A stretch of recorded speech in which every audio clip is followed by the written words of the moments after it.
예, 여러분 안녕하십니까? 예, 또 만나서 반갑습니다.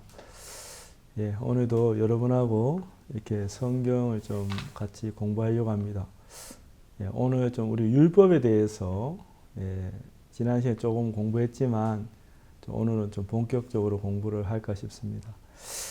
여러분 이 율법은 BC 1491년경 모세가 시내산에서 받아왔습니다. 십계명 두 돌판을 받아왔죠. 근데 이 율법은 이제 가지수가 계명이 몇 개가 있는가 여러분도 궁금하시죠? 그래서 유대인들도 이것을 굉장히 궁금해했습니다. 그래서 많은 유대인 그 랍비들이 이것을 세어보고 그렇게 했었습니다. 근데 유대인 랍비 중에 그 시물라이라는 사람이 있었습니다. 3세기경 유대인 랍비 시물라이라는 사람이 이분이 이제 탈무드에도 나오는 유명한 랍비인데 이분이 이제 모세 오경을 이제 이스라엘에서는 토라라고 합니다. 토라. 이 토라에 나타난 이제 그 율법 계명을 다 세워 본 겁니다. 뭐 오랜 세월에 걸쳐서 빠짐없이 다 이제 세워서 정리를 했는데 그 숫자가 무려 613개의 계명이 있다는 거죠. 그래서 이 모세오경이라고 하는 것은 창세기, 출애굽기, 레위기, 민수기, 신명기 이 5개 성경인데 모세가 썼다 해서 모세오경입니다. 근데 이 모세오경에 나타난 그 토라에 나타난 그 계명들을 이제 다시 분석을 해보니까 그 중에 365 계명은 하지 말라. 간음하지 말라. 도둑질하지 말라. 그죠? 또 그 다음에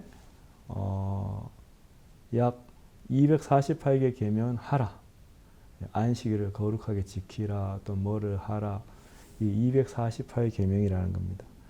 그래서 이 숫자에 무슨 의미가 있는가 이제 뭐 따져보니까 365는 1년은 365일 진짜 1년 365일을 우리가 또 생각해 볼 수가 있고요. 그 다음에 248이라는 숫자는 인간의 신체에 있는 모든 뼈의 숫자와 장기의 숫자를 합한 게 248개라고 합니다. 뭐 어떻게 해석해야 될지 모르겠지만 진짜 뭐 뼈와 장기를 다 정말 다 이렇게 써서 뭐 1년 내내 지키라는 뜻인지. 그래 이제 하여튼 이스라엘에서는 이 십계명을 지금도 이제 굉장히 열심히 지키는데 제가 이스라엘에 이제 2번을 가봤습니다. 한 15년 전에 이제 우리가 이스라엘의 교회를 개척하러 제가 이제 이집트에서 선교할 때 우리 이스라엘 선교사님하고 한번 같이 가본 적이 있고요. 그 다음에 또 이 집회하러 한번 이스라엘 유대인들을 모아놓고 이제 제가 집회를 한 적이 있는데 정말 이 기독교의 어떤 시초가 거기 아닙니까? 또 예수님도 유대인이시고 제가 굉장히 이렇게 흥분된 마음으로 그 이스라엘에서 집회도 하고 또 우리가 교회도 개척도 하고 그랬었습니다.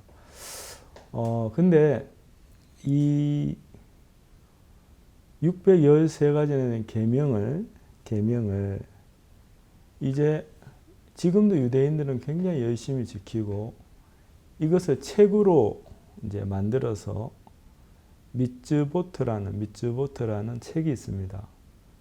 무슨 영어 단어장처럼 이거 613가지를 전부 다 정리해 놓은 책이 있는데 전통 유대인들은 지금도 이 책을 갖고 다니면서 뭐 길에서도 읽고 외우기도 하고 정말 어느 민족에 못지않게 열심히 하거든요. 그래서 이 유대 민족들은 종교심이 강하고요. 그래서 그들은 세계 최고의 민족이라고 합니다. 자, 그런데 하나님이 이 모세 율법을 주신 목적은 자, 우리가 지난번에도 말씀드린 것처럼 이 율법은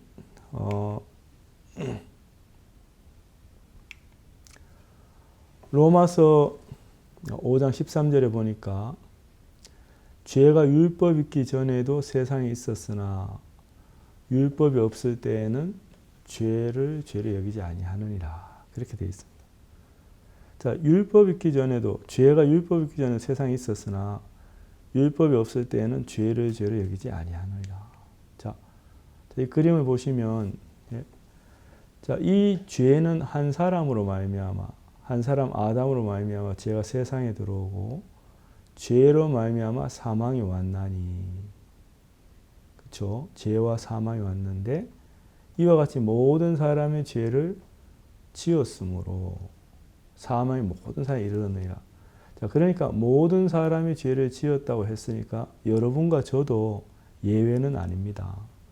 그럼 우리도 아담 안에서 아담이 우리의 조상이니까 아담의 옆구리에 씨로 있을 때 우리가 에덴 동산에서 하나님의 말씀을 버리고 사단의 말을 받아들임으로 선악과를 따먹고 죄인이 되었는데 그래서 우리도 하나님을 떠났고 마귀에게 속해서 마귀의 자식이 되었다는 거죠.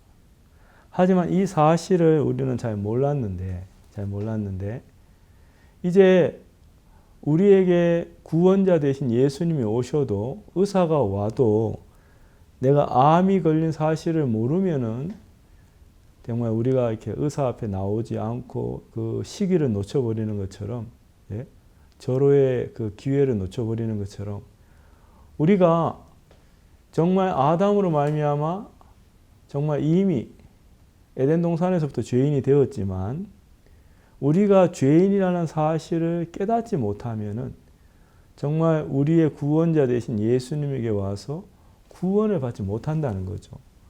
그래서 우리가 환자들이 정말 자기가 병에 걸렸고 또 병에 걸린 사실을 깨달을 때 의사에게 자기 몸을 맡기는 것처럼 자, 우리도 태어날 때부터 죄인이지만 그 죄를 깨달아야 우리가 우리의 구원자 되신 예수님에게 올 수가 있다는 겁니다.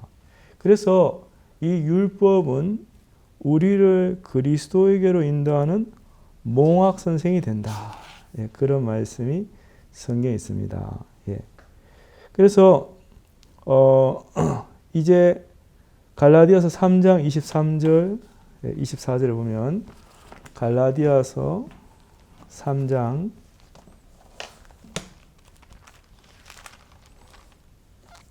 23절 믿음이 오기 전에 우리가 율법 아래 매인 바 되고 계시되 믿음의 때까지 갇혔느니라. 이같이 율법이 우리를 그리스도에게로 인도하는 몽학 선생이 되어 우리로 하여금 믿음으로 말미암아 의롭다함을 얻게 하려 함이니라. 믿음이 온 후로는 우리가 몽학 선생 아래 있지 아니하도다 그랬습니다. 자, 믿음이 오기 전에 우리가 율법 아래 매인 바 되고 계시되 믿음의 때까지 갇혔느니라. 그래서 이 믿음은 예수 그리스도를 믿는 믿음을 말하는데 믿음이 오기 전에 우리는 율법 아래 갇힌 바 되었다는 거죠. 이 몽학 선생이라는 것은 뭐냐면 중세의 이제 귀족들 자제들을 이제 학교에 보내면 중간에 이제 뭐 아이들이 공부 안 하고 도망가고 이러니까 이제 힘센 종을 하나 이렇게 구해가지고 이제 부잣집 아이들, 귀족들 아이들을 이제 선생님 앞에까지 이렇게 무사히 데려다 주고 또 데려오는 그 사람을 몽학 선생이라 했습니다. 몽학 선생. 그래서 이제 아이들끼리만 보내면 아이들이 학교까지 안 가고 또 선생님을 안 만나니까 중간에 자꾸 다 새버리니까 이제 이 몽학 선생은 이렇게 학생들에게 무슨 학문을 가르치는 그런 선생님은 아닌데 이제 귀족 자제들을 집에서부터 학교 선생님까지 정말 이렇게 무사히 이렇게 데리고 가서 인계해주는 그런 역할을 했다는 것이죠. 그래서 이 율법은 우리를 그리스도에 인도하는 몽학 선생이 되어 우리로 하여금 믿음으로 말하면 의롭다면 얻게 하려 함이니라. 자, 그러니까 이 율법이 우리를 죄에서 구원해 주지는 못하고, 율법은 우리 마음에 죄를 깨우쳐 줘서 우리가 예수님 외에는 길이 없구나, 우리가 예수님에게 나가서 구원을 받아야 되겠구나 하는 마음을 이렇게 가지도록 이끌어주는 역할을 한다는 것이죠. 그래서 율법으로 우리가 정말 의로워질 수, 거룩해질 수 있다면은 우리는 굳이 예수님을 만날 필요가 없는데, 율법으로 우리가 예수님 앞에 우리가 율법으로 우리가 구원을 받을 수 없고 의로워질 수 없고 또 거룩해질 수 없기 때문에 하나님께서 이제 예수님을 통해서 우리를 구원하신다는 겁니다.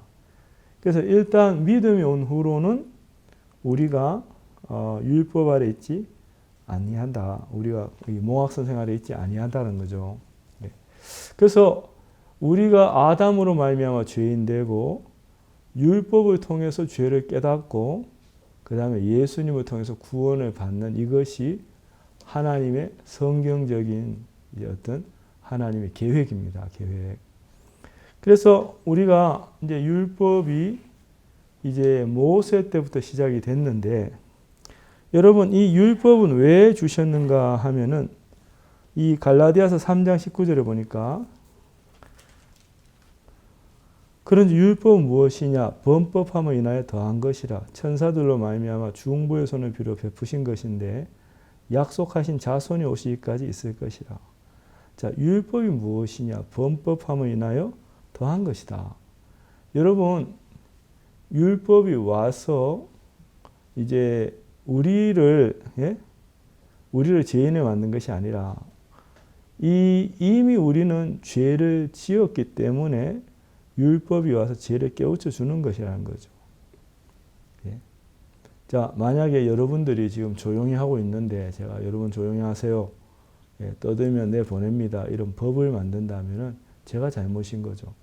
근데 제가 조용히 하세요, 안 그러면 내보내겠습니다 하고 이렇게 말씀을 드리는 것은 여러분 가운데 이미 떠드는 사람이 있기 때문에 그렇다는 거죠. 자, 마찬가지로 간음하지 말라, 그 말은 이미 간음하는 사람이 있기 때문에 간음하지 말라고 하는 거고, 살인하지 말라, 그 말은 이미 살인하고 있는 사람들이 있기 때문에 그렇다는 겁니다. 그렇죠? 그러면은 법이 생겨서 우리가 죄를 짓는 게 아니라 이미 우리는 죄인이고 실제로 그 계명에 나오는 모든 죄들을 이미 지어오고 있었기 때문에 이제 하나님께서 그것이 죄라는 사실을 깨우쳐 주기 위해서 우리에게 이 율법을 더했다는 것입니다. 그래서 과거에는 이것이 죄인지도 모르고 그러한 죄의 악들을 행했는데, 이제는 율법이 오고 난 이후부터 이것도 죄구나, 이것도 죄구나. 우리가 이제 죄를 하나하나 깨달아 가면서 결국엔 내가 정말 불가능한 죄인이구나. 나로서는 내가 이 죄를 해결할 수 없구나. 그래서 죄를 깨닫게 하는 그런 역할을 율법이 한다는 것입니다. 자, 여기 로마서 5장 20절에 보면은, 로마서 5장 20절. 로마서 5장 20절에 보니까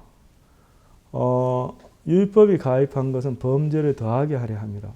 그러나 죄가 더한 것에 은혜가 더욱 넘쳤나니 그랬습니다. 자, 율법이 가입한 것은 범죄를 더하게 하려 함이라. 좀 여러분 이해가 안 되는 말씀이죠. 아니, 법이 오면은 죄를 더 지어야지. 죄를 더 짓게 하면 어떡하냐. 자, 율법이 가입한 것은 범죄를 더하게 하려 함이라. 여러분, 우리가 하나님을 떠난 인간이기 때문에 정말 우리는 이미 죄인이 되었고 우리 스스로는 우리를 죄에서 건질 수가 없습니다.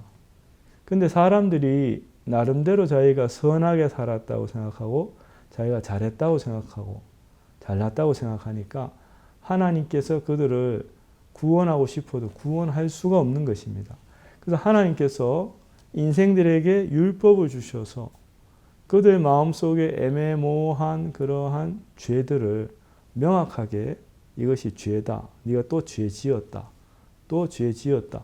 그렇게 이제 죄를 지적해 줌으로써 그들이 내가 죄인이구나, 내가 어쩔 수 없는 죄인이구나, 이것을 발견해서, 자, 죄를 깨닫고 나면은 이제 누구를 만나냐면은 예수 그리스도를 만난다는 거죠.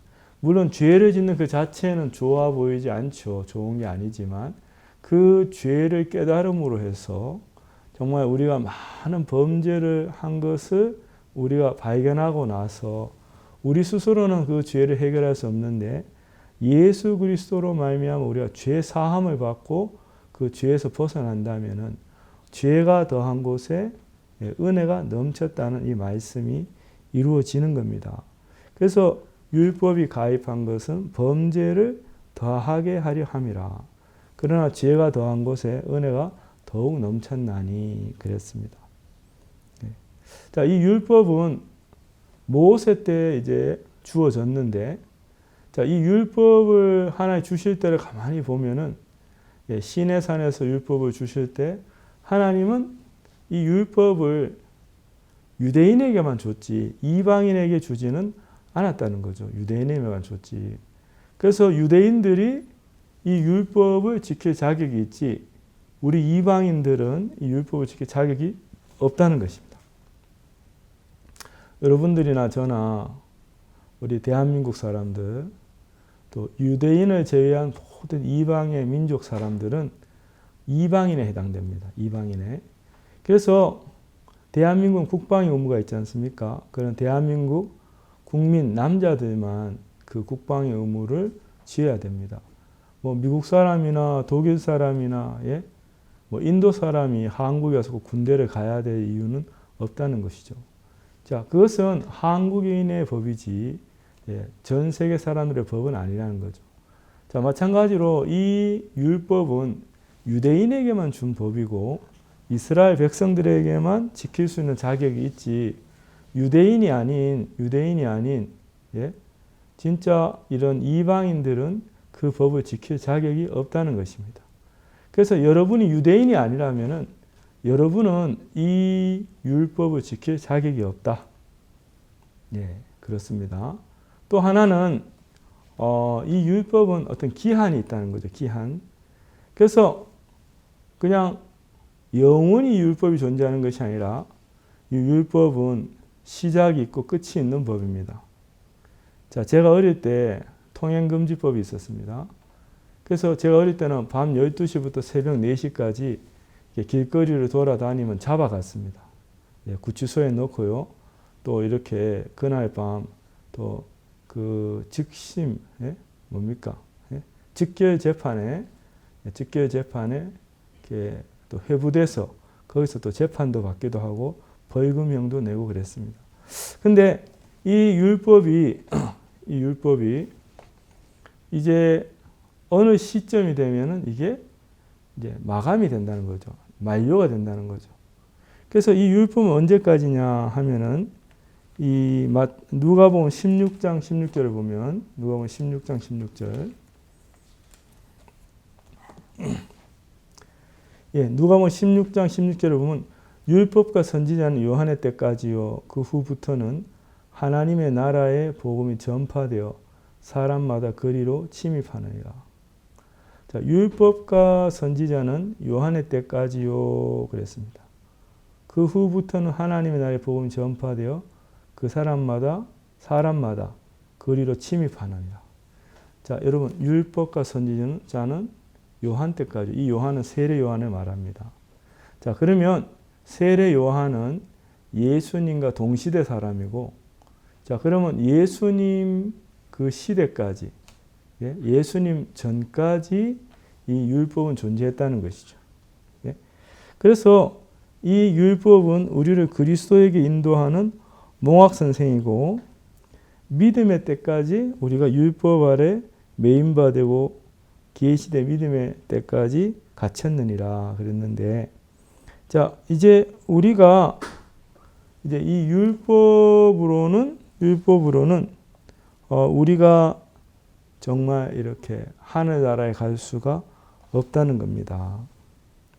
그래서 하나님께서 이 율법을 주셔서 우리를 이렇게 가두어 두셨는데, 자, 우리가 언제까지 가두어졌냐 하면은 세례 요한 때까지라는 거죠.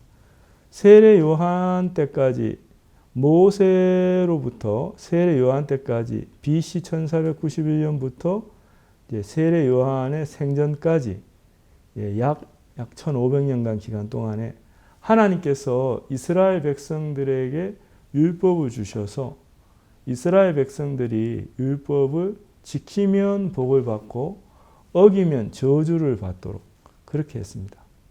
자, 그러면 여러분, 이 모세 율법은 어떤 목적으로 하나님 주셨냐면은 모든 인간이 하나님을 버리고 떠났기 때문에 생명이 근원되고 또 어떤 그 거룩함이나 의로움이나 깨끗함이나 온전함의 근원 대신 하나님의 진액을 더 이상 공급을 못 받는 거죠.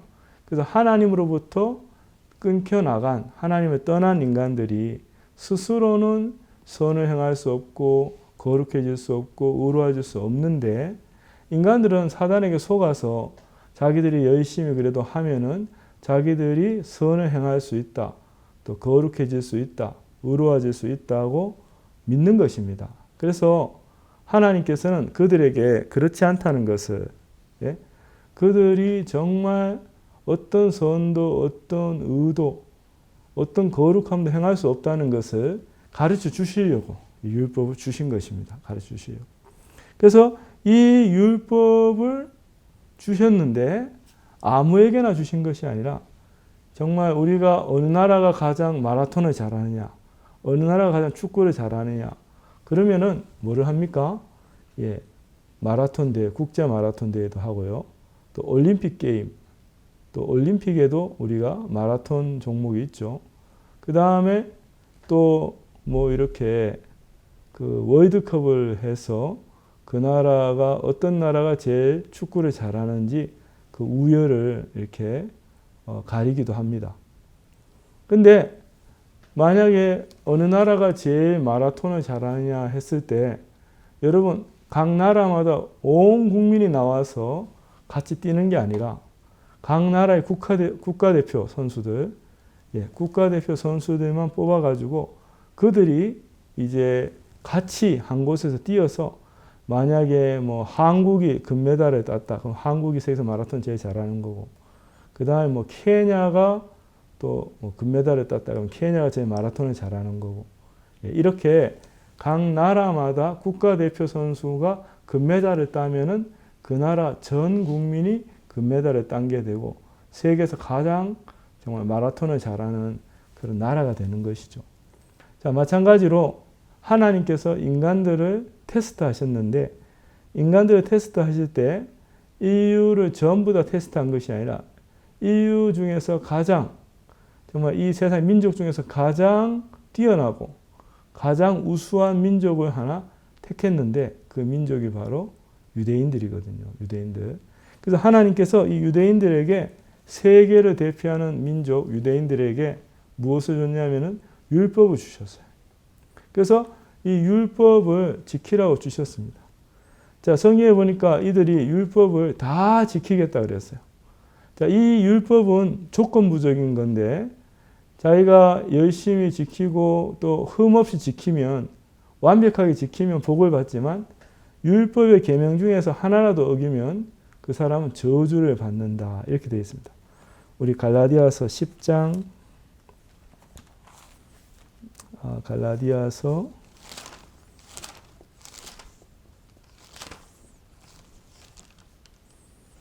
3장 10절을 한번 보겠습니다. 갈라디아서 3장 10절. 무릇 율법 행위에 속한 자들은 저주 아래 있나니 기록된 바 누구든지 율법책에 기록된 대로 온갖 일을 항상 행하지 아니하는 자는 저주 아래 있는 자라 하였습니다. 자, 무릇 율법 행위에 속한 자들은 저주 아래 있나니 기록된 바 누구든지 율법책에 기록된 대로 온갖 일을 항상 행하지 아니하는 자는 저주 아래 있는 자라 하였습니다. 자, 이게 무슨 말입니까? 자, 율법에 613가지나 되는 계명이 있는데 이 613가지를 태어나서 죽을 때까지 완벽하게 지키면, 자, 자, 하나님께서는 그 사람이 율법을 지킨 것으로 간주하고 하늘의 모든 복을 주신다는 겁니다. 근데 만약에 그들이 율법의 계명 중에서 무릇 율법 행위에 속한 자들은 저주 아래 있나니 왜 그런가 하면은 기록된 바 누구든 율법책에 기록된 대로 온갖 일을 항상 행하지 아니하는 자는 저주 아래 있는 자라 하였습니다. 그래서 율법책에 기록된 대로 온갖 일을 항상 행하지 아니하는 자는 저주 아래 있다 이 말입니다. 그러면 이 율법을 완벽하게 지킬 수 있다면 복을 받겠지만 만에 하나 율법 중에 하나라도 어기면 그 사람은 저주를 받는다. 저주. 그래서 우리가 이 율법을 통해서 우리가 복을 받을 걸 기대하고 많은 사람들이 이 율법을 지키려고 막 애를 쓰지만 사실은 이 율법은 우리에게 저주와 사망의 법이 되었습니다. 그래서 여러분들이 율법을 통해서 의로워지려고 하면은 의로워질 수가 없는 겁니다. 자, 이제 모세로부터 세례 요한 때까지, 자, 예수 그리스도 때까지 이제 율법이 존재했는데 예수님 오시기 전까지 있었습니다. 근데 이 율법을 통해서 유대인들이 열심히 지켜봤는데 결과가 어떻게 됐는가? 자, 결과를 한번 보겠습니다. 로마서 3장. 로마서 3장.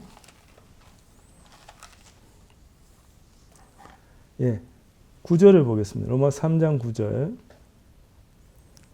여기 보니까 그러면 어떠하냐 우리는 나으냐 결코 아니라 유대인이나 헬라인이나 다 죄 아래 있다고 우리가 이미 선언하였느니라. 자, 유대인이나 헬라인이나 그랬는데 여기 유대인은 유대인들을 말하고요. 헬라인은 이방 족속을 말합니다. 자, 근데 우리는 좀 애석하게도 이 이방인에 해당되지 유대인에 해당되지 않거든요. 그래서 유대인들뿐만 아니라 헬라인도 다 죄 아래 있다고 우리가 이미 선언하였느니라. 기록한 바 왜 그러냐는 거죠.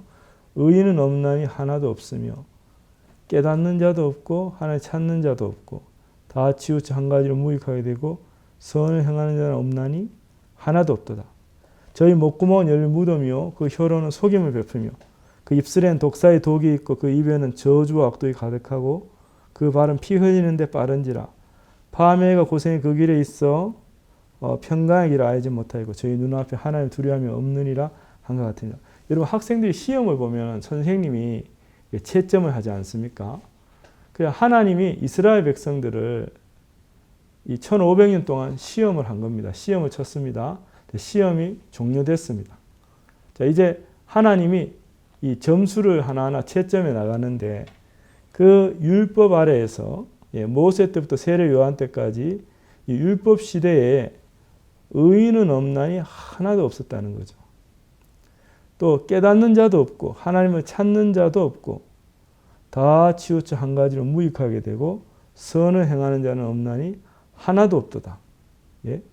그래서 여기 보니까 성적표를 받았는데 깨닫는 자도 없고 하나님 찾는 자도 없고 다 치우쳐 한 가지로 무익하게 되고 선을 행하는 자는 없나니 하나도 없고 의인은 없나니 하나도 없고 저희 목구멍은 열린 무덤이요 그 혀로는 속임을 베풀며 그 입술엔 독사의 독이 있고 그 입에는 저주 악독이 가득하고 그 발은 피 흘린 데 빠른지라. 파멸과 고생이 그 길에 있어 평강의 길을 알지 못하겠고 평강을 알지 못하였고 저희 눈앞에 하나님 두려움이 없느니라 함과 같으니라. 이게 성적표입니다. 쉽게 말하면 국어 빵점, 영어 빵점, 수학 빵점, 과학 빵점 전부 다 빵점 맞은 겁니다. 낙제.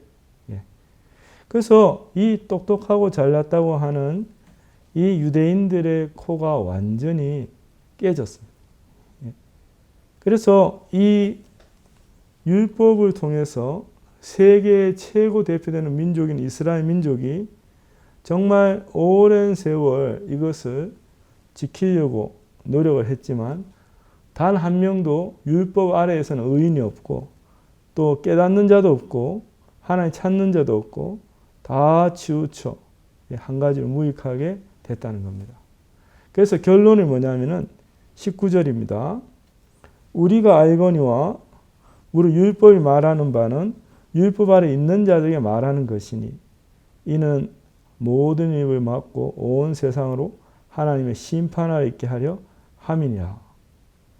그러므로 율법의 행위로 그의 앞에 의롭다 하심어도 육체가 없나니 율법으로는 죄를 깨달음이라. 자, 이제 결론을 말씀드리겠습니다. 자, 우리가 알거니 우리 율법이 말하는 바는 율법 아래 있는 자들에게 말하는 것입니다. 자, 율법 아래 있는 자가 있고 율법 밖에 있는 자들이 있습니다. 자, 이 의인은 없나니 하나도 없으면 이 말은 이 율법 아래에서 모세 율법 아래에서는 의인이 단 한 명도 없다는 것입니다. 의인이 단 한 명도 없습니다.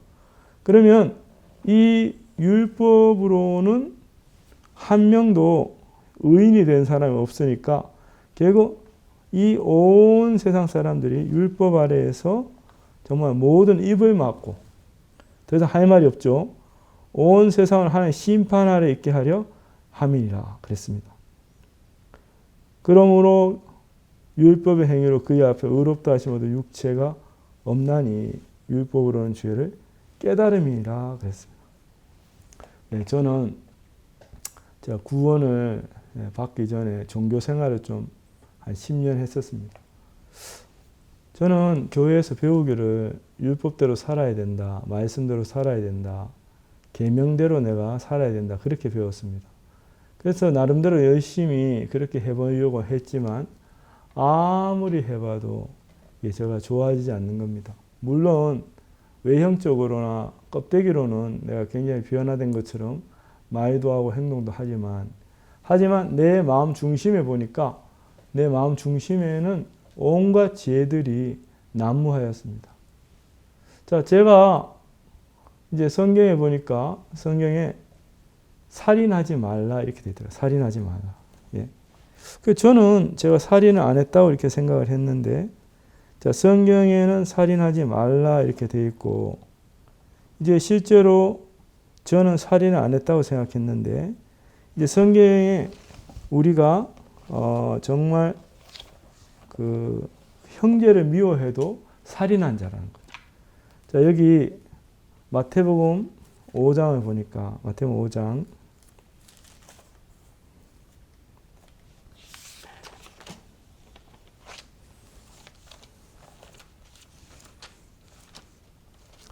마태복음 5장 21절에 보면은 옛사람에게 말한 바 살인치 말라 누구든지 살인하면 심판을 받게 되리라 하였다는 너희가 들었으나 나는 너희에게 이르노니 형제에게 노하는 자마다 심판을 받게 되고 형제를 대하여 나가라 하는 자는 공에 잡히게 되고 미련한 놈이라 하는 자는 지옥불에 들어가게 되리라. 그러므로 예물을 제단에 드리다가 거기서 내 형제에게 원망 들을 만한 일이 있는 줄 생각나거든. 이랬습니다. 자, 이게 무슨 말이냐면은 우리가 옛사람에게 말한 바 살인치 말라 누구든지 살인하면 심판을 받게 되리라 그랬습니다. 여러분 10계명에 살인하지 말라는 계명 있죠. 예. 저도 뭐 살인을 해본 적은 없습니다. 육체적으로. 근데 어느 날 이 말씀을 읽으면서 자, 예수님께서 사람들이 율법을 지킨다고 하지만 율법의 근본 의미를 모르고 예? 나 살인 안 했다고 나는 한 번도 살인한 적이 없다고 이렇게 말을 하는 겁니다. 그러면 정말 이 말씀이 우리가 정말 살인자라는 것을 어떻게 가르쳐 주느냐 하면은 내가 실제 살인을 하지 않았어도 내가 형제에게 노하거나 또 라가라는 것은 미련한 놈 이런 욕입니다. 미련한 놈이라 그러거나 화를 내게 되면은 그게 하나님이 보실 때는 살인이라는 거죠. 살인. 그 다음에 간음치 말라 그런 말씀이 있습니다. 27절에 보면 또 간음치 말라 하였다는 것을 너희가 들었으나 나는 너희에게 이르노니 여자를 보고 음욕을 품는 자마다 이미 간음하였느니라 그랬습니다. 자, 저는 간음을 하지 않았다고 생각했는데 정말 간음치 말라 하였다는 법을 내가 지킨 줄 알았는데 여기 보니까 나는 너에게 이르노니 여자를 음욕을 품는 자마다 마음이 이미 간음하였느니라 그랬다는 거죠. 그래서 우리가 실질적으로 육체적으로 간음을 하지 않았어도 우리가 여자를 보고 마음에 음욕을 품으면 그것이 이미 마음에 간음한 거라는 거죠. 저는 이제 이런 말씀들이 정말 내 마음에 괴로웠습니다. 왜냐하면은 제가 외형적으로는 뭐 살인을 하거나 간음을 하거나 그러지는 않았지만 정말 내 마음 중심을 보면은 제가 미워하는 사람들도 있고 또 제가 여자들을 보고 음욕을 품을 때도 많았기 때문에 제 자신이 정말 이렇게 사람 앞에는 당당했는데 하나님 앞에 딱 서보니까 너무나 더럽고 추하고 가증스럽고 그렇더라는 거죠. 예? 그래서 제 마음에 이렇게 이 율법을 지키면 지킬수록 계명을 지키면 지킬수록 내가 참 이번에 율법 잘 지켰다. 또 내가 이번에 정말 내가 이렇게 계명을 잘 지켰다. 이렇게 말할 수가 없고 점점 제 마음에 이렇게 죄가 더 많이 쌓여가는 것을 보았습니다. 그래서 성경을 읽으면 읽을수록 또 이렇게 신앙을 하면 할수록 내 마음에 정말 이렇게 내가 깨끗하게 살았다. 내가 말씀대로 살았다. 내가 말씀을 지켰다. 그 말을 못하겠고 정말 내 마음 중심에 온갖 죄들이 온갖 더러운 것들이 가득히 있었다는 거죠. 그래서 또 내 마음에 죄 지으면 또 회개하고 죄 지으면 회개하고 그러는데 여러분 죄를 지어서 회개하면 제가 씻어줄 줄 알았는데 성경에 보니까 여러분 그렇지가 또 않더라는 거예요. 자, 성경에는 죄인이 기도하면은 씻어진다는 말이 없어요. 요한복음 9장 요한복음 9장을 보겠습니다. 여기 요한복음 9장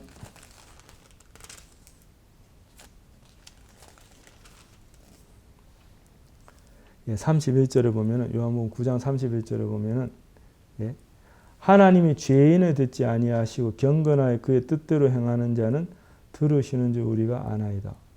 자, 제가 이 말씀을 이렇게 보면서 참 충격을 받았습니다. 하나님이 죄인을 듣지 아니하시고 경건하여 그의 뜻대로 행하는 자는 들으시는 줄을 우리가 아나이다. 하나님 죄인을 듣지 않는다는 거죠. 여러분, 제가 그 당시에 죄인이었거든요.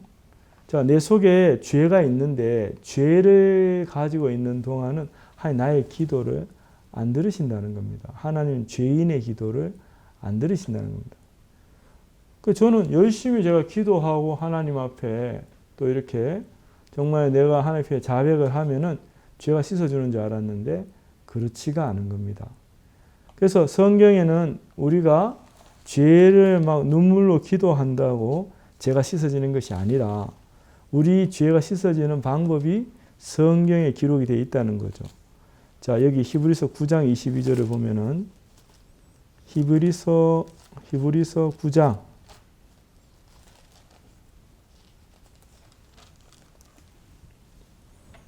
22절을 보면 율법을 쫓아 거의 모든 물건이 피로써 정결케 되나니 피 흘림이 없은즉 사함이 없느니라 그랬습니다. 자, 율법을 쫓아 거의 모든 물건이 피로써 정결케 되나니 피 흘림이 없은즉 사함이 없느니라. 참 여기 보니까 피 흘림이 없은즉 사함이 없다 그랬습니다. 예.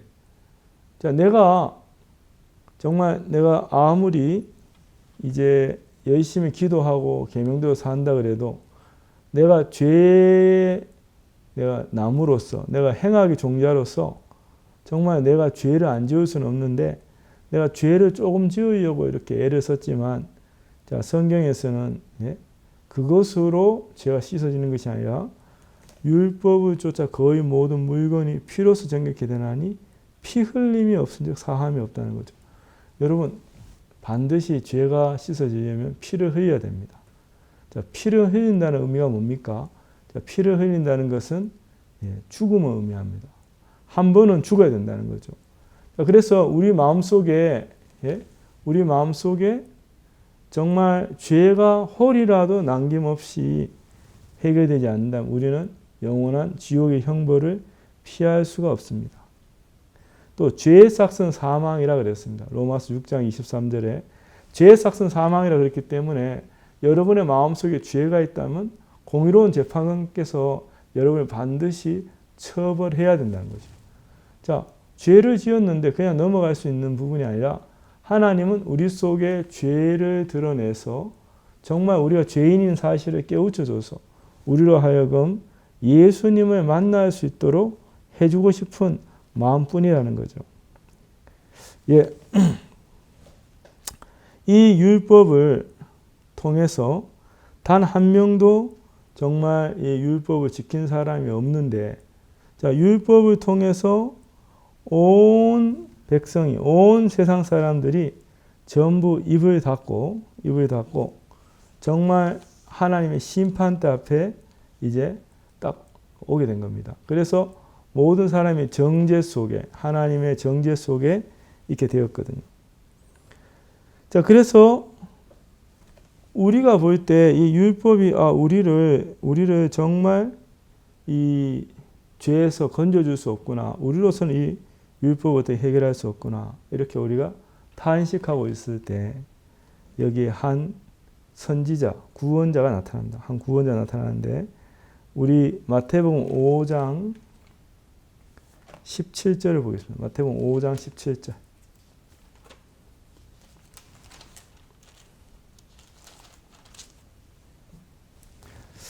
예, 마태복음 5장 17절을 보니까 여기 보니까 내가 율법이나 선지자나 폐하러 온 줄 생각지 말라. 폐하러 온 것이 아니요 완전케 하려 함이로라. 자, 사람들은 예수님 당시에도 이 사람들은 율법을 폐한다, 율법을 깨트린다, 이 사람들은 이단이다, 막 그런 얘기 했어요. 근데 이게 참 무식한 말이거든요. 자, 율법에 예수님 율법의 선지자를 폐하러 온 분이 아니라 예수님은 완전케 하러 오신 분입니다. 완전케 하러. 자, 18절 진실로 너에게 이르노니 천지가 다 없어지기 전에는 율법의 1.1획이라도 반드시 없어지지 아니하고 다 이루리라. 그러므로 누구든지 이 계명 중에 지극히 작은 것 하나라도 버리고 또 그같이 사람을 가르치는 자는 천국에서 지극히 작다 일컬음을 받을 것이요. 누구든지 이를 행하며 가르치는 자는 천국에서 크다 일컬음을 받으리라. 내가 너희에게 이르노니 너희 의가 서기관과 바리새인보다 더 낫지 못하면 결단코 천국에 들어가지 못하리라 그랬습니다. 자, 예수님은 이 땅에 율법을 폐하러 오신 분이 아니라 율법을 이루러 오신 분입니다. 어떻게 이루느냐면 율법이 요구하는 것이 두 가지가 있습니다. 첫째는 율법은 계명을 완벽하게 지키라고 요구합니다. 죄를 짓지 말라고 요구합니다. 자, 그런데 이것을 지킬 수 있는 사람은 아무도 없었습니다. 그런데 이 땅에 오신 예수님은 하나님의 아들이셨고 그는 아담의 피를 전혀 흘려받지 않은 동정녀 마리아에게서 난 하나님의 말씀이 씨가 돼서 이 예수님은 태어났기 때문에 예수님은 죄도 알지 못하고 거룩한 하나님의 씨, 하나님의 거룩한 씨로 이 세상에 태어났기 때문에 이제 하나님께서 이 예수님을 통해서 당신의 뜻을 이루어 가신다는 겁니다. 이루어 가십니다. 그래서 이 예수님께서 하나는 율법의 요구가 죄를 전혀 짓지 않는 것인데 이 세상의 모든 사람이 죄를 범하였음에 한 영광에 이르지 못하지만 예수님만이 거룩하시고 의롭고 깨끗하다는 것입니다. 그래서 예수님은 본인이 거룩하고 의롭고 깨끗하기 때문에 죽을 필요가 없었는데 이분이 돌아가실 필요가 없었는데 실질적으로 이분은 갈보리 십자가 위에 못이 박히고 창에 찔려서 죽임을 당합니다. 왜 그랬을까요? 예, 그가 우리 죄를 담당했기 때문에 그렇게 된 것입니다. 자, 그가 우리 죄를 담당하지 않았다면 그는 그렇게 죽을 필요가 없었습니다. 하지만 예수님께서는 우리 죄를 담당하셨습니다. 이사야 53장을 한번 보겠습니다.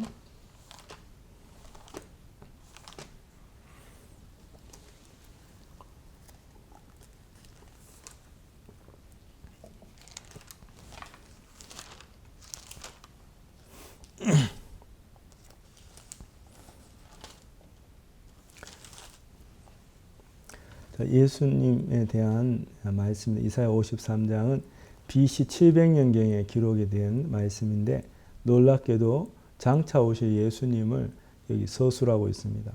자, 4절에 그는 실로 우리의 질고를 지고 우리의 슬픔을 당하였거늘 우리는 생각하기를 그는 징벌을 받아서 하나님에게 맞으며 고난을 당한다 하였노라. 그가 찔림은 우리의 허물을 인하며 그가 상함은 우리의 죄악을 인함이라. 그가 징계를 받음을 우리가 평화를 누리고 그 채찍에 맞음을 우리가 나음을 입었도다. 우리는 다 양 같아서 그릇 행하여 각기 제 길로 갔거늘 여호와께서는 우리 무리의 죄악을 그에게 담당시키셨도다 그랬습니다. 자, 여러분, 저는 아들이 이제 서울에서 이제 대학교 공부를 할 때가 있었습니다. 근데 그때 제가 이제 저희 아들이 서울에서 공부하다 보면 점심도 사 먹어야 되고 또 버스, 지하철도 사야 되니까 제가 한 달에 한 번씩 용돈을 붙여준 적이 있습니다. 저는 그때 마산에 살았는데 이제 제 아들 구자로 이제 이 스마트폰으로 인터넷 뱅킹을 해서 제 아들 계좌번호로 돈을 계속 보냈습니다. 매달. 그러면 제가 돈을 보낼 때 확실하게 이체 완료하고 이 돈이 확실하게 제 아들 계좌로 넘어간 것을 확인하고 저는 이제 카톡을 보냅니다. 문자를 보냅니다. 제 아들에게 그래, 아들아 내가 니한테 용돈 붙였다 확인해 봐라. 그러면 잠시 있다가 아빠 확인했어요. 고맙습니다. 잘 쓰겠습니다. 하고 이제 다시 답신이 옵니다. 예. 근데 제가 이 문자를 보낼 때 단 한 번도 돈을 붙이기 전에 문자를 보낸 적은 없었다는 거죠. 예.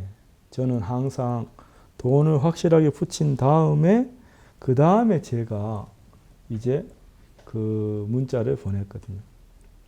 자, 오늘 우리는 이사야 53장 6절을 읽었는데 우리는 다 양 같아서 그릇 행하여 각기 제 길로 갔거늘. 여러분 우리나라에서는 양이 좋은 이미지지만 저 중동 지방에서는 양은 아주 고집세고 머리 나쁜 그러한 짐승입니다. 그래서 이 양은 정말 자기가 쓰러지면 혼자 일어나지도 못하고 또 목자 인도를 안 받고 자꾸 지그재그 가다 보니까 막 깊은 수렁에도 빠지고 정말 이렇게 날마다 그런 사건들이 일어나는데 이제 여기에서 보니까 우리는 다 양 같아서 그릇 행하여 각기 제 길로 갔거늘 우리가 그 양처럼 엉망으로 살았다는 겁니다.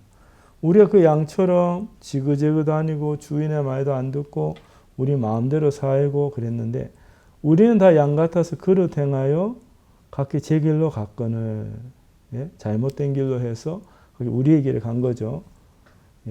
그런데 여호와께서는 우리 무리의 죄악을 그에게 담당시키셨도다. 자, 여호와께서는 우리 무리의 죄악을 그에게 담당시키셨도다. 자, 우리가 우리 죄를 예수님에게 다 담당시킨 것이 아니라 하나님이 직접 이건 너무나 중요한 일이기 때문에 혹시라도 인생 중에 단 한 명이라도 죄가 빠지거나 잊어버리거나 잃어버리면 안 되지 않습니까? 그래서 하나님이 인간들의 손을 못 대게 하고 하나님이 직접 이 세상에 있는 모든 사람의 죄를 예수님에게 담당시키셨다 그 말입니다. 자, 하나님은 인간은 임시적이고 인간은 영원하지 않기 때문에 또 완전하지 않기 때문에 인간이 만약에 죄를 넘긴다면 우리는 완벽하게 못 넘겼을 것입니다. 예? 그리고 넘겨도 내가 제대로 넘겼나 하고 불안해했을 겁니다. 근데 하나님이 우리 죄를 직접 넘기셨다는 거죠. 여호와께서는 우리 무리의 죄악을 그에게 담당시키셨도다. 그래서 예수님에게 우리 죄를 전부 넘겨주신 분이 바로 하나님이십니다. 하나님. 그는 완전하니까 일을 완벽하게 하시고 그는 영원하니까 그는 영원히 우리 죄를 예수님에게 담당시키셨도다 그랬습니다. 자, 예수님께서 이 세상 죄를 전부 담당하시고, 자, 그분은 자신이 무슨 죄를 지어서 그렇게 이 십자가의 형벌을 받으신 것이 아니라 자기는 죄를 한 번도 진 적 없고 그는 거룩한 자였지만 그가 우리 죄를 대신 담당했기 때문에 자원해서 그가 십자가에 가신 겁니다. 십자가에 가서 그가 채찍에 맞고 또 가시면류관을 쓰고 그가 진짜 양손과 양발이 십자가에 못이 박히고 그 다음에 옆구리에 창이 찔리고 그 모든 고통을 다 겪으시면서 예수님은 정말 인류가 정말 당해야 돼, 감당해야 돼, 이 죄의 이 벌들을 몸소 당신이 다 받으셨다는 거죠.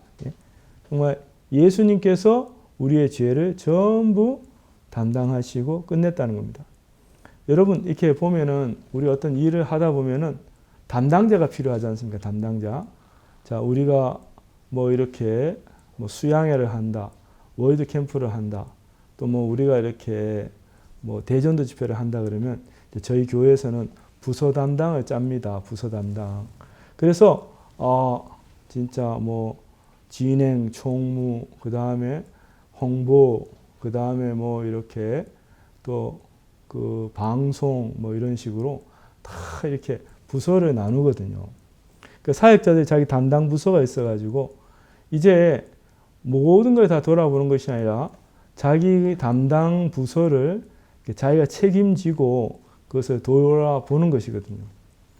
그럼 이제 한 번씩 이렇게 확인을 합니다. 이제 진행을 맡은 분이 확인을 하죠. 확인을 해서 저 홍보는 어떻게 됐습니까? 예, 홍보 아주 잘 되고 있습니다. 어떻게 잘 됩니까?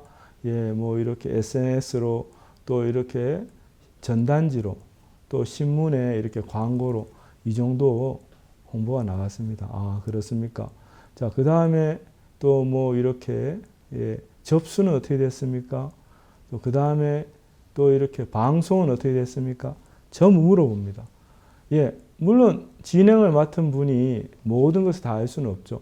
하지만 그 부서 담당자가 있으면 그 부서 담당자에게 자, 방송을 맡은 사람이 방송은 다 준비됐습니다. 좋습니다. 홍보는 어느 정도 됐습니까? 홍보도 우리 정말 이번에 전단지 뭐 10만 장, 뭐 그 다음에 뭐 이렇게 SNS 홍보 뭐 100만 명, 뭐 50만 명 이렇게 우리가 이제 그 부서 담당자들이 이제 자기가 맡은 일을 제대로 했는지 안 했는지를 보고를 한다는 것이죠. 근데 하나님께서 우리 온 인류의 죄를 이렇게 예수님에게 담당시켰기 때문에 예수 그리스도께서 우리 죄를 담당하셨기 때문에 이제 우리 죄가 있고 없고는 예수님이 이제 대답을 하셔야 되는 거죠. 만약에 우리가 만약에 죄가 있다면은 그건 우리 책임이 아니라 예수님 책임이다. 그래서 예수 그리스도께서 정말 우리 죄를 담당하셨기 때문에 그 다음에 하나님께서 우리 온 인류의 죄를 예수님에게 넘겼기 때문에 이제 우리의 죄가 있고 없고는 예수님의 손에 달린 거다. 우리 손에 달린 것이 아니라는 겁니다. 그렇죠? 그래서 이 복음이라는 것은 우리가 뭘 해서 하는 것이 아니라 하나님께서 이제 홀로 이 일을 다 이루시는 겁니다. 자, 여기 로마서 1장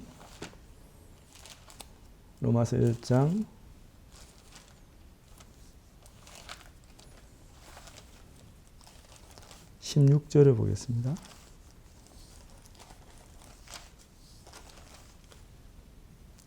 로마서 1장 16절 한번 보겠습니다. 내가 복음을 부끄러워하지 아니하노니 이 복음 모든 믿는 자에게 구원을 주시는 하나님의 능력이 됨이라. 첫째는 유대인에게요 또한 헬라인에게로다. 이 복음에는 하나님의 의가 나타나서 믿음을 믿음에 이르게 하나니 기록된 바 오직 의인은 믿음으로 말미암아 살리라 함과 같으니라. 자, 여기 보니까 자, 사도 바울이 이 글을 썼는데 내가 복음을 부끄러워하지 아니하노니 그랬습니다. 근데 이 복음을 부끄러워하지 아니한다는 거죠. 이 복음을 부끄러워하지 아니하노니 이 복음은 모든 믿는 자에게 구원을 주시는 하나님의 능력이 됨이라. 첫째는 유대인에게 또한 헬라인에게도. 이 복음은 누구든지 믿는 자에게 구원을 주신답니다. 복음에는 하나님의 의가 나타나서 믿음으로 믿음에 이르게 하나니 기록된 바 오직 의인은 믿음으로 말미암아 살리라 함과 같으니라. 자, 여기 보니까 복음에는 하나님의 의가 나타나서, 자, 하나님의 의가 나타난 것이 복음이지 인간의 의가 나타나는 것은 복음이 아니라는 것입니다. 복음에는 하나님의 의가 나타나서 믿음으로 믿음에 이르게 하나니. 그러므로 기록된 바 오직 의인은 믿음으로 말미암아 살리라 그랬습니다. 자, 믿음으로 살아라가 아니라 이 믿음으로 사는 것도 하나님께서 믿음으로 살 수 있도록 해 주신다는 겁니다. 해 주신다는 겁니다. 그래서 우리가 구원을 받기 위해서 하나님 앞에 해야 될 일이 아무것도 없다는 거죠. 구원을 받기 위해서 우리가 해야 될 일이 아무것도 없습니다. 자, 구원을 받기 위해서 우리가 해야 할 일은 하나님과 예수 그리스도께서 우리의 죄를 위하여 다 이루어 놓으신 그 사실을 우리가 그냥 믿음으로 받아들이기만 하면 된다는 거죠.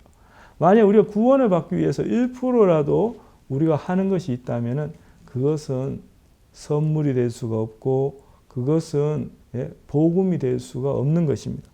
그래서 우리가 한 것이 아무것도 없지만 자, 예수 그리스도와 하나님께서 우리를 위해서 완벽하게 정말 구원을 이루어 놓고 우리 죄를 사하기 때문에 예수 그리스도와 하나님으로 말미암아 정말 우리가 완벽한 구원을 받는다, 그런 뜻입니다. 자, 여러분, 오늘 우리가 율법에 대해서 이렇게 좀 공부해 봤는데 여러분들 오랜 시간 들어줘서 고맙고 또 우리가 다음 시간에 또 우리가 더 성경을 연구하고 공부하도록 하겠습니다. 여러분 감사합니다. 여기서 마치겠습니다. 안녕히 계십시오.